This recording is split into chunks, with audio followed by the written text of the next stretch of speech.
Hello बच्चों, राधे राधे। क्या हाल चाल है? चलिए आज का लेक्चर डिस्कस करते हैं। लेकिन उससे पहले हम जानते हैं कि प्रीवियस लेक्चर में मैंने क्या देखा था।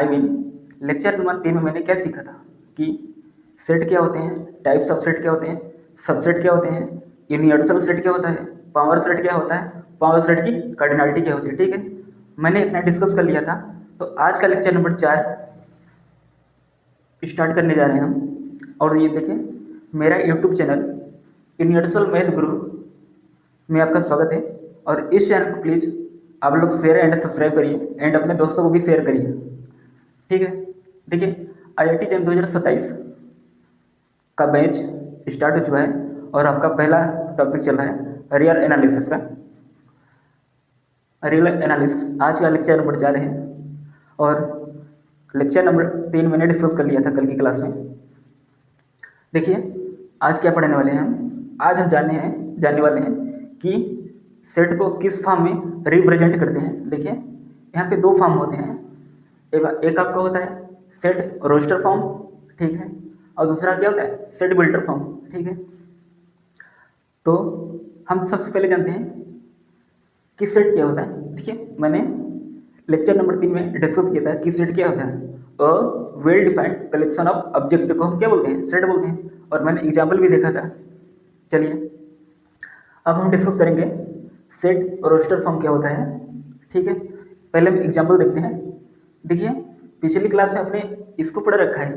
ठीक है, एक बार हम आपको रिकॉल करा देते हैं कि हम सेट रोस्टर फॉर्म को किस तरह से रिप्रेजेंट करते थे। ठीक है, देखिए एग्जाम्पल नंबर 1, कोई सेट मान लेते हैं ए है और इसमें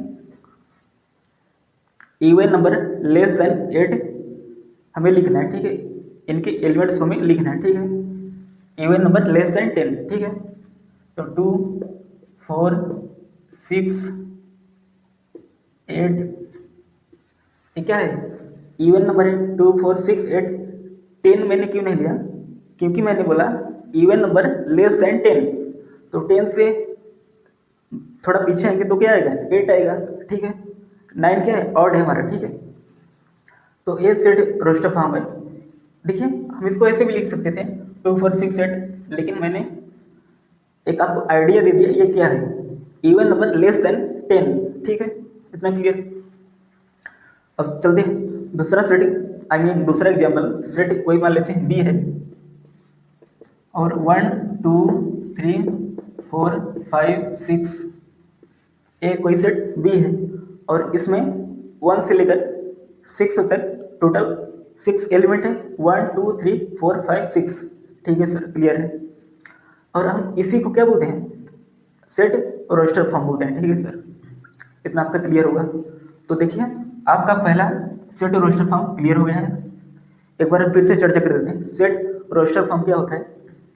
देखिए जो लेक्चर नंबर 3 में हमने देखा कि हम जो सेट को लिख रहे थे उसके एलिमेंट्स लिख रहे थे, वहाँ पर हमें कोई कंडीशन नहीं दिया था। ठीक, हम डायरेक्ट सेट को लिख पा रहे थे, ये वही है चीज़। ठीक है, लेकिन जब हम बात करेंगे सेट बिल्डर फॉर्म की तो यहाँ पे कुछ अलग कंडीशन आ जाता है एक्स्ट्रा। ठीक है, लेकिन वहाँ पे सेट और रोस्टर फॉर्म में कंडीशन नहीं दिया गया होता। ठीक है, अब हम डिस्कस करते हैं सेट बिल्डर फॉर्म क्या होता है। देखिए सबसे पहले कोई आपको सेट दिया होगा और उस सेट में कोई एक कंडीशन ऐड कर दिया जाएगा और उसी को हम क्या बोलते हैं, सेट बिल्डर फॉर्म। ठीक है, इतना क्लियर हुआ आपको। देखिए इसका नोटेशन कैसे आप लोग याद रखेंगे।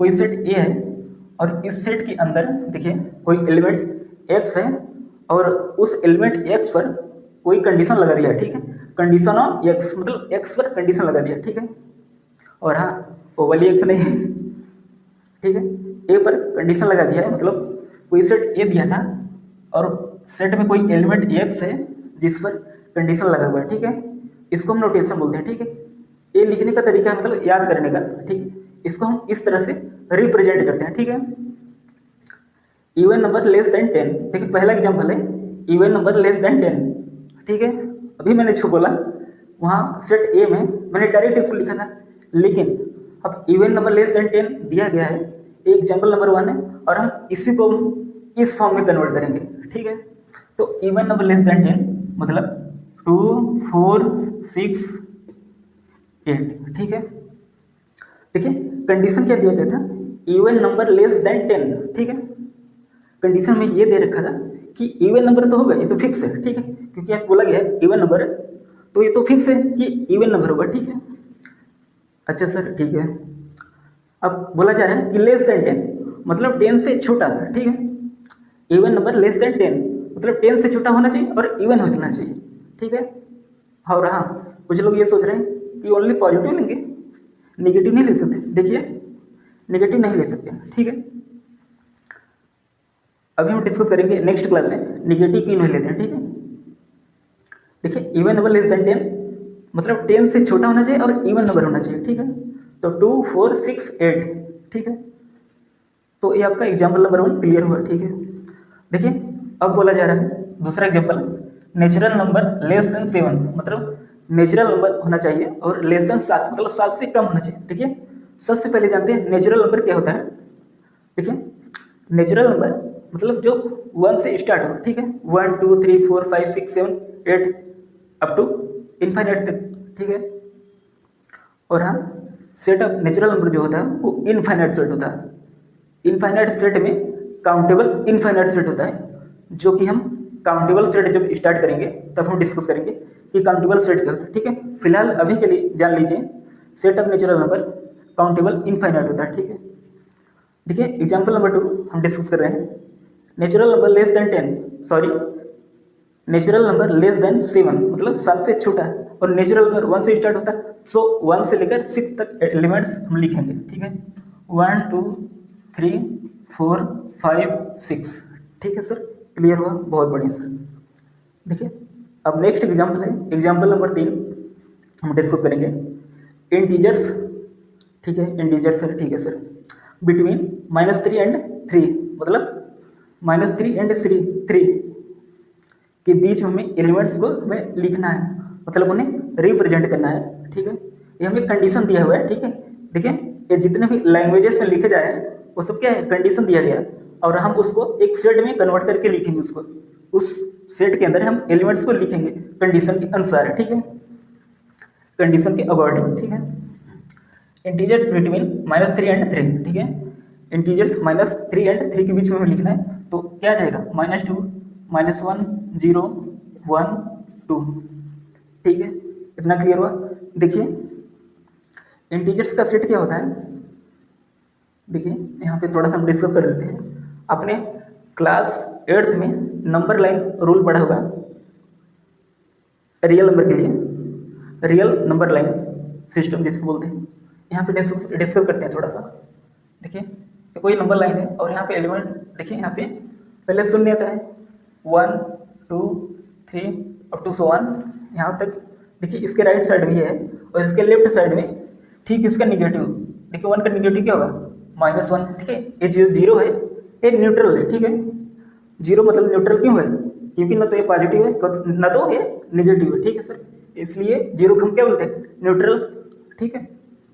तो -1 -2 -3 अप टू 1, ठीक है। इसको हम लोग क्या बोलते हैं, सेट ऑफ इंटीजर्स।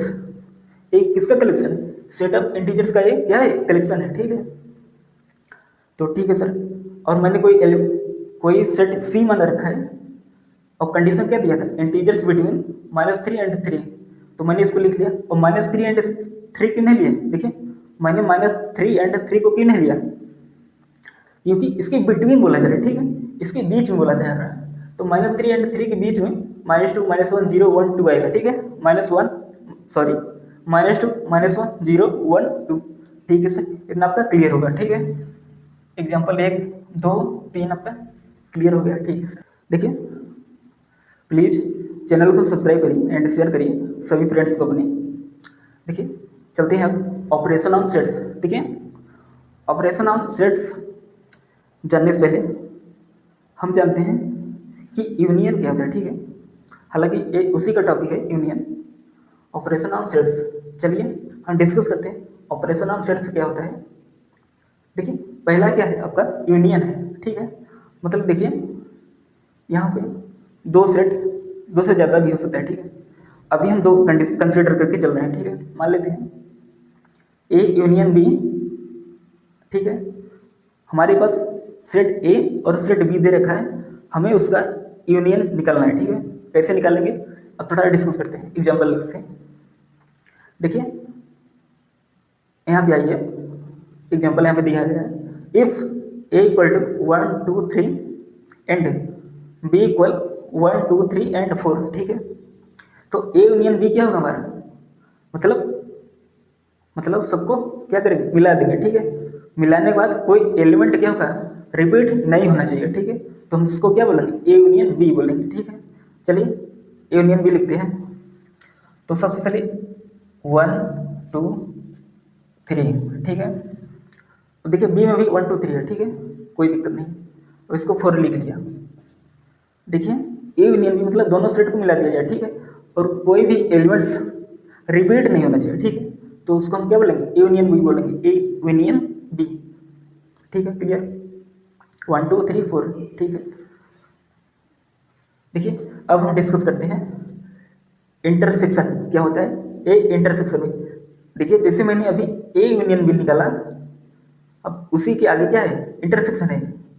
मतलब जो नेक्स्ट पार्ट है ऑपरेशन ऑन सेट्स का, उसमें हम डिस्कस करेंगे इंटरसेक्शन क्या होता है। देखिए जैसे दो सेट में दे रखा जाएगा, दो सेट में दिया जाएगा, उसका हमें पूछा जाएगा कि इंटरसेक्शन क्या होगा इनका। देखिए दो से ज़्यादा भी हो सकता है, जैसा कि मैंने भी पहले बताया। ठीक है, हालांकि अभी मैं दो सेट कंसीडर करके चल रहा हूँ। ठीक है, तो चलिए एग्जांपल देते हैं ए इंटरसेक्शन बी का, मतलब जो दोनों में कॉमन हो। ठीक है, ए इंटरसेक्शन बी का क्या मतलब है, जैसे सपोज कीजिए मेरे पास 3 सेब है। ठीक है, और किसी के पास 4 सेब है, तो इंटरसेक्शन क्या होगा उनका, उसके पास 4 है और मेरे पास 3 है। ठीक है, तो इनका जो इंटरसेक्शन आएगा वो 3 सेब आएगा। ठीक है, क्योंकि 3 सेब मेरे पास और उसके पास क्या है, 4 है। ठीक है, तो मतलब उसके पास एक एक्स्ट्रा है, लेकिन 3 मेरे पास है और उसके भी पास क्या है, 4 है। ठीक है, तो वहाँ पे 3 सेब क्या होगा, कॉमन आएगा। ठीक है, ए इंटरसेक्शन बी मतलब कि वे एलिमेंट जो बी में मौजूद हो। ठीक है, वे एलिमेंट्स जो बी में क्या हो, मौजूद हो, उसे क्या बोलेंगे हम, A intersection B.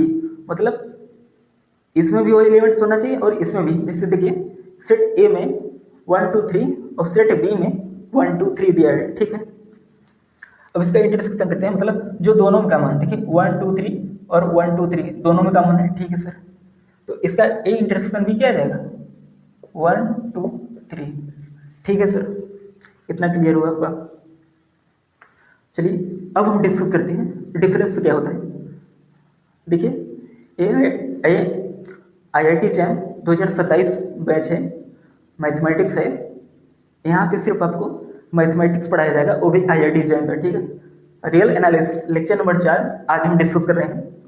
Lecture number 3 हम डिस्कस कर लिए थे। लेक्चर नंबर पहला जो था आपका वो इंट्रोडक्शन पे था, और दूसरा क्या था, लेक्चर नंबर 2 वो आपका रियल एनालिसिस का सिलेबस डिस्कशन था, और लेक्चर नंबर 3 आपका जो था वो सेट थ्योरी के बारे में था। हालांकि अभी सेट थ्योरी समाप्त नहीं हुआ है, अभी हम डिस्कस कर रहे हैं एकदम बेसिक से। चलिए लेक्चर नंबर 4 को आगे बढ़ाते हुए अब हम डिस्कस करेंगे डिफरेंस क्या होता है। ठीक है, डिफरेंस का नोटेशन क्या होता है, जैसे देखिए यूनियन का नोटेशन ए यूनियन बी, जब दो सेट की बात करेंगे। जब 3 सेट की बात करेंगे तो A union B union C, मतलब कोई अनदर सेट सी होगा दो सेट के अलावा। ठीक है, और 4 सेट रहेगा तो A union B union C union D. ठीक है, इतना हम लोग क्लियर रखिए। इंटरसेक्शन हम चर्चा करेंगे, डिफरेंस चर्चा करेंगे। ए माइनस बी मतलब ए माइनस बी इसका क्या है, नोटेशन है। ठीक है, अब हम इसको कैसे फाइंड करेंगे। ठीक है, ए माइनस बी मतलब कि ए माइनस बी मतलब बी को हटाया जा रहा है। ठीक है, बी को रिमूव किया जा रहा है। ए माइनस बी मतलब ए में से बी को रिमूव करके जो बचेगा हम उस सेट को लिखना है। ठीक है, मतलब देखिए इसका डिफिनीशन क्या है ए माइनस बी का, ए के वे एलिमेंट्स जो बी में ना हो। ठीक है, मतलब ए के वही एलिमेंट्स लेने हैं जो बी में ना हो। ठीक है, ए माइनस बी का मतलब यही है। ठीक है, चलिए अब हम फाइंड करेंगे। हमें दो सेट दे रखा है। ठीक है, एक एग्जाम्पल मैंने पहले से सेलेक्ट किया हुआ है। ठीक है, 1 2 3 और दूसरा सेट क्या है 1 2 3 एंड 4। ठीक है, मतलब देखिए अब हम निकालते हैं a माइनस बी क्या होगा। यहाँ पे देखिए, यहाँ पे 1 2 3 and 1 2 3 and 4। a minus B का मतलब क्या है, a के वे एलिमेंट्स लेना है जो b में नहीं। मतलब देखिए a के सभी एलिमेंट्स सेट b में मौजूद है, लेकिन डिफिनेशन क्या बोलता है, ए के वे एलिमेंट्स लेना है जो बी में नहीं हो। ठीक है, लेकिन इसमें तो ए के सारे एलिमेंट्स बी में क्या है, प्रेजेंट है। ठीक है, इसलिए इसका क्या होगा, इम्पटी होगा। ठीक है, मतलब ए के सारे एलिमेंट्स बी में मौजूद हैं, लेकिन बाय डिफिनेशन ए के वे एलिमेंट्स जो बी में ना हो। ठीक है, इसलिए इसका क्या हो गया, इम्पटी हो गया, अथवा और करली ब्रैकेट के अंदर कुछ भी नहीं। ठीक है, अब हम चर्चा करेंगे कंप्लीमेंट क्या होता है। हालांकि आपने लेक्चर नंबर 3 में इसको कंप्लीट कर लिया था, लेकिन आज थोड़ा सा और जानेंगे। ठीक है, कि कंप्लीमेंट ए डैश क्या होता है। देखिए ए डैश कंप्लीमेंट देखिए कैसे फाइंड किया जाता है। कंप्लीमेंट देखिए आपका यूनिवर्सल सेट के अकॉर्डिंग फाइंड किया जाता है। मतलब यूनिवर्सल सेट दे रखा होगा और आपको complement of A dash find करना है। ठीक है, मतलब कंप्लीमेंट जो फाइंड होगा वो हमेशा किसके रिस्पेक्ट में फाइंड होगा, यूनिवर्सल सेट के रिस्पेक्ट में फाइंड होगा। ठीक है, इतना क्लियर हुआ आपका। अब चलिए देखते हैं example number 4, complement of A dash. ठीक है, जो कि अभी हम डिस्कस कर रहे हैं। देखिए कॉम्प्लीमेंट हमें फाइंड करना है ए डैश का। अभी मैंने बताया कि कॉम्प्लीमेंट ऑफ ए डैश कैसे फाइंड करते हैं, मतलब कोई यूनिवर्सल सेट दे रखा होगा और माइनस गिवन सेट जो होगा उसकी जो वैल्यू आएगी वही क्या होगा, हमारा कॉम्प्लीमेंट ऑफ ए डैश होगा। ठीक है, देखिए यूनिवर्सल सेट हमें मान लिया है कोई यू है, यूनिवर्सल सेट को हम यू से डिनोट करते हैं, 1 से लेकर 9 तक दिया गया। ठीक है, अब कॉम्प्लीमेंट ऑफ ए डैश में फाइंड करना है। ठीक है, तो ए डैश कैसे आएगा, यू में से ए को सब्ट्रैक्ट करके। ठीक है, मतलब यू के वे एलिमेंट्स जो ए में ना हो। ठीक है, ठीक है, 1 से लेकर 9 तक दिया गया यू में, और ए में 1 से लेकर 3 तक। ठीक है, तो मतलब 1 2 3 को हटा देते हैं और जो बच जाएगा वो हमारा क्या होगा, कॉम्प्लीमेंट ऑफ ए डैश होगा। ठीक है, तो देखिए क्या होगा, 1 2 3 को यदि इसमें हटा दें 1 2 3 को, तो हमारा क्या बचेगा, 4 से 9 तक। ठीक है, 4 5 6 7 8 9। ठीक है, इतना आपका क्लियर होगा।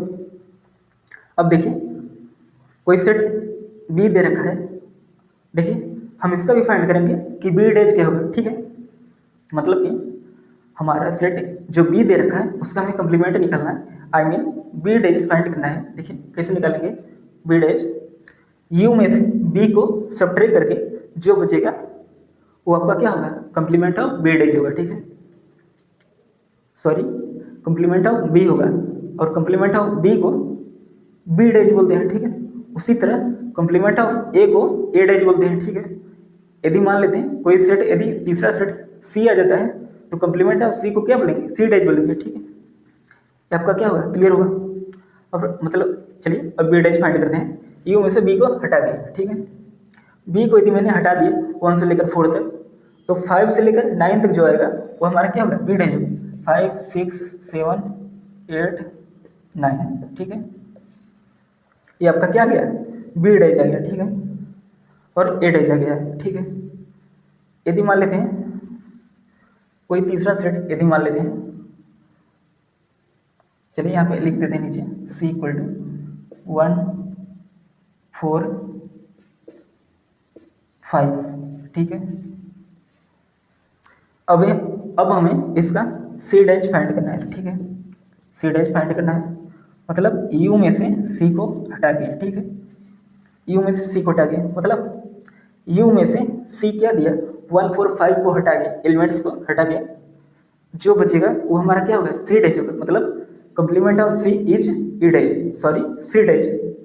ठीक है, complement of C is C dash by definition. ठीक है, यू माइनस सी, यू में से सी को सब्ट्रैक्ट करना है। ठीक है, 1 4 5 मतलब 1 4 5 को हटा देना है। ठीक है, 1 4 5 को हटा देने जाए 2 बचेगा, 3 बचेगा, 4 मैंने निकाल दिया है। ठीक है, 5 भी मैंने निकाल दिया, तो बचेगा क्या, 6 बचेगा, 7 बचेगा, 8 बचेगा, 9 बचेगा। ठीक है, 2 3 6 7 8 9। ठीक है, आपका क्या आ गया, सी डेज आ गया। ठीक है, इतना आपका चीज़ क्लियर हुआ। देखिए, जो भी आपके डाउट रह गए प्लीज़ कमेंट सेक्शन में पूछ लीजिए। ठीक है, यदि आप लोग मन में डाउट रखेंगे तो आप लोग मैथमेटिक्स को समझ नहीं पाएंगे जल्दी। ठीक है, देखिए, मैथमेटिक्स एक ऐसा सब्जेक्ट है जो थोड़ा मुश्किल भी है और थोड़ा आसान भी है। ठीक है, लेकिन हाँ, यदि एक बार आपने मैथ को समझ लिया तो आप अपनी गर्लफ्रेंड को भूल जाएंगे। ठीक है, चलिए अब डिस्कस करते हैं। देखिए देखिए, इतना आपको क्लियर हो गया होगा।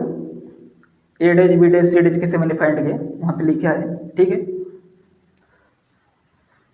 देखिए अब हम फिर से डिस्कस करते हैं कि लेक्चर नंबर 4 में मैंने क्या क्या सीखा। ठीक है, देखिए, रियल एनालिसिस लेक्चर नंबर 4 जो कि आज हमारा डिस्कस हो रहा है।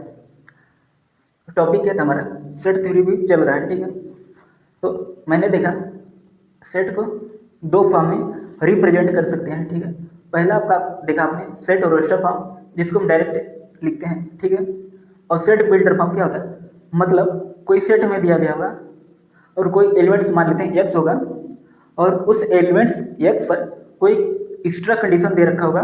ठीक है, उसी को हम क्या बोलेंगे, सेट बिल्डर फॉर्म। ठीक है, even number less than 10, set ए मान लिया मैंने है। ठीक है, 2 4 6 8, ये आपका पहला एग्जाम्पल क्लियर होगा। ठीक है, नेचुरल नंबर लेस देन 7 मतलब 7 से छोटा है। ठीक है, कोई सेट बी दे रखा है, sorry, natural number less than 7 को ही हम सेट बी मान लेते हैं है।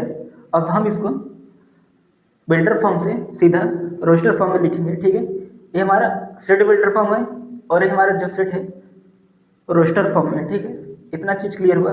7 से छोटा मतलब होना चाहिए 1 से लेकर 6 तक, वो भी नेचुरल नंबर कहाँ से काउंट होगा था, 1 से काउंट होगा। ठीक है, इंटीजर्स बिटवीन -3 एंड 3। ठीक है, मान लेते हैं ए सेट सी है और बिटवीन -3 एंड 3। ठीक है, -2 -1 0 1 2। देखिए, इस सेट में 5 एलिमेंट्स आए हैं। ठीक है, अच्छा सपोज करिए -4 एंड 4 होता तो क्या लिखते हैं अब, तो -3 -2 -1 0 1 2 3। ठीक है, इतना चीज़ क्लियर।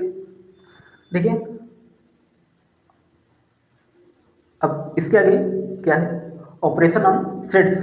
ठीक है, यूनियन मैंने अभी जाना क्या होता है, यहाँ पे एग्जांपल दे रखा था ए और बी। ठीक है, इसका मैंने यूनियन फाइंड किया तो 1 2 3 4 आया। ठीक है, अब इंटरसेक्शन मतलब जो दोनों में क्या हो, कॉमन हो। ठीक है, 1 2 3 इसमें भी 1 2 3 इसमें भी कॉमन, तो ए इंटरसेक्शन भी क्या आ जाएगा, 1 2 3 आ जाएगा। ठीक है, देख लिया आपने।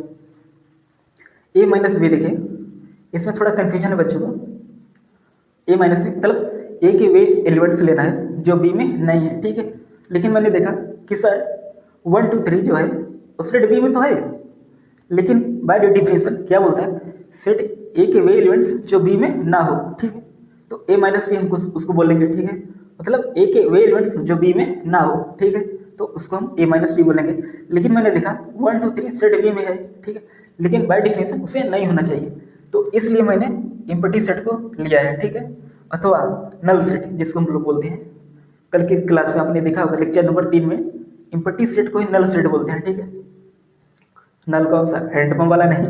हाँ, देखिए, और चौथा पॉइंट क्या है, complement of A days, sorry, complement of A is A dash.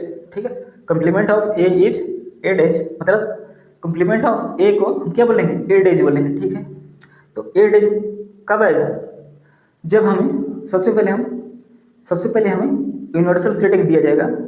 ठीक है, और कोई सेट मैंने यहाँ पे लिया है, कोई सेट ए है, तो यू में से ए को हटा के जो आएगा वो आपका क्या होगा, complement of A is A dash. ठीक है, इतना चीज़ क्लियर हुआ। देखिए, अभी मैंने निकाला A days equal U minus A 4 5 6 7 8 9। ठीक है, और सेट बी को मैंने निकाला यू में से बी को रिमूव करके। ठीक है, 1 2 3 4 5 सॉरी 1 2 3 4 को रिमूव मैंने कर दिया। अब जो सेट बचा 4 6 7 8 9 वही क्या आया, बी डेज है। ठीक है, क्योंकि 1 2 3 4 मैंने क्या किया, निकाल दिया बाय डेफिनेशन। ठीक है, तो 5 बचा, 6 बचा, 7 बचा, 8 बचा, 9 बचा। ठीक है, इतना चीज़ आपको क्लियर, आपका बी डेज है। ठीक है, और सी डेज कैसे आया, यूनिवर्सल सेट हमारा दे रखा है पहले से ही, तो यू में से सी को हटाएंगे, ठीक है, यू में से सी को हटाएंगे, ठीक है।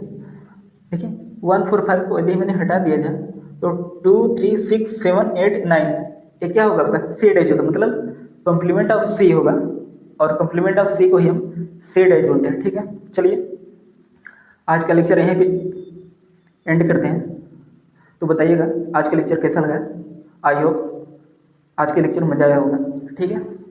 तो लेक्चर नंबर 5 हम कल डिस्कस करेंगे, रियल एनालिसिस लेक्चर नंबर 4 आज आपका क्या होगा, कंप्लीट होगा, ठीक है। तो मिलते हैं नेक्स्ट वीडियो में। राधे राधे, जय Shri Ram, thanks for watching, जय हिंद, जय भारत।